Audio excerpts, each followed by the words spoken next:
మీరు స్విగ్గీ కానీ జొమాటో కానీ జస్ట్ గూగుల్ చెప్పినా సరే బిర్యానీ అని కొడితే కలిసి సో అందులో ప్రతి దగ్గర యూల్ ఫైండ్ సేమ్ అదే దమ్ బిర్యానీ, అదే ఫ్రై పీస్ బిర్యానీ, ఇలా పన్నీర్ దమ్ బిర్యానీ, ఇలా పేర్లు ఉంటూనే ఉంటాయి, అవునా?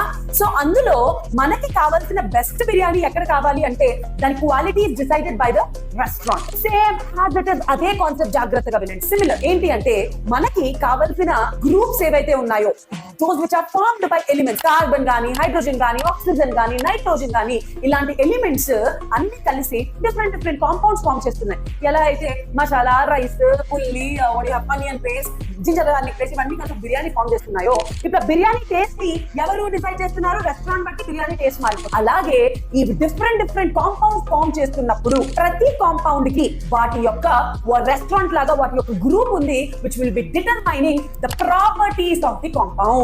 That group which is determining the properties of the compound is called as functional group.